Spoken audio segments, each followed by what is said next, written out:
હું પટેલ સુનિલ કુમાર પ્રફુલ્લચંદ્ર પટેલ. હું પહાડપુર ગામનો વતની છું. પહાડપુર ગ્રુપ સેવા સહકારી મંડળીનો સભાસદ છું.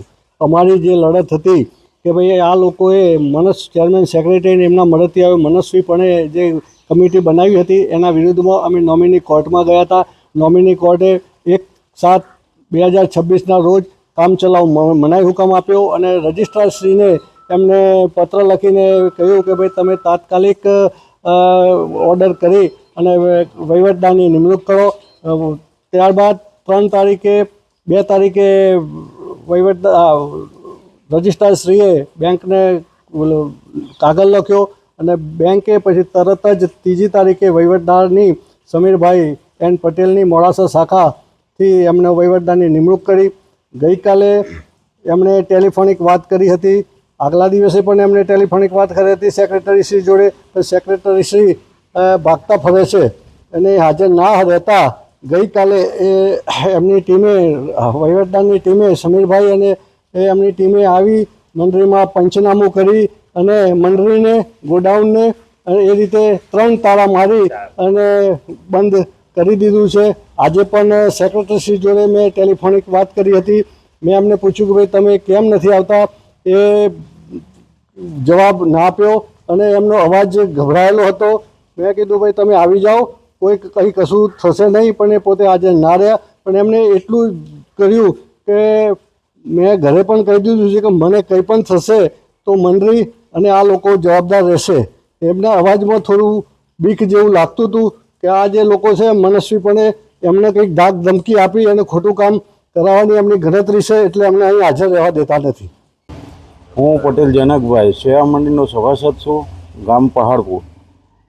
આ મંડળીમાં ખાતરનો અત્યારે સિઝન ચાલી રહી છે અને ગોડાઉનો બંને બંધ છે. સેક્રેટરી હાજર રહેતા નથી અને વહીવટદારની નિમણૂક કરેલી છે સેવા મંડળીમાં.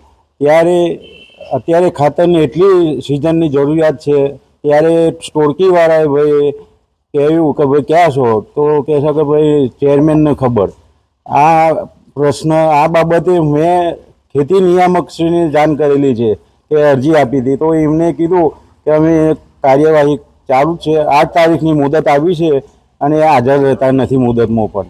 અને આ સેવા મંડળીમાં આ લોકોને સભાસદોને તકલીફ પડે છે તો જલ્દી આનો નિકાલ થાય અને સેવા મંડળી પૂર્ણ કાર્યરત થાય એવી અમારી ઈચ્છા છે, ગામજનોની રજૂઆત છે. હું સુરેશચંદ્ર મોહનલાલ પટેલ સભાસદ મંડળીનો છું અને આ મંડળીની અંદર જે ઉચાપત થઈ છે એનો કોઈ નિકાલ આવતો નથી અને સેક્રેટરી તથા ચેરમેનશ્રી હાજર રહેતા નથી. સેક્રેટરી એની જગ્યાએ અત્યારે હાલ પૂરતો કામ ચલાવવા માટે પહેલાં વહીવટદારની નિમણૂક કરવામાં આવી છે. વહીવટદારે આવી અને એમનું રોજ કામ કરેલું છે કાલે, અને 4 જગ્યાએ એક ઓફિસમાં અને ગોડાઉનની અંદર 4 તારા મારેલા છે. અને આના કારણે નથી આવતા, એના કારણે ખેડૂતોને બહુ તકલીફ ઊભી થઈ છે. ખેડૂતોને ખાતર બિયારણ ક્યાંથી લેવું એ મોટો પ્રશ્ન ઉપસ્થિત થયો છે. એટલે ગામજનોમાં મોટામાં મોટો આક્રોશ છે. તો આ સત્વરે રજિસ્ટ્રાર સાહેબને મારી વિનંતી અને અન્ય સરકારી અધિકારીઓને પણ વિનંતી કે આ જલ્દીથી નિવાડો આવી જાય અને રાબેતા મુજબ કામ ચાલુ થઈ જાય. અને જે જૂની કાર્યવાહી છે એમાં ગેરરીતિ આચરેલી છે અને 3 દિવસની અંદર આખી કારોબારી જેની રચના કરેલી છે, તો એ કારોબારી સંપૂર્ણ રીતે સસ્પેન્ડ કરવી જોઈએ અને નવી કારોબારીની અને નવી જે રીતે એજન્ડા બહાર પાડી અને કામ થવું જોઈએ. જય હિન્દ.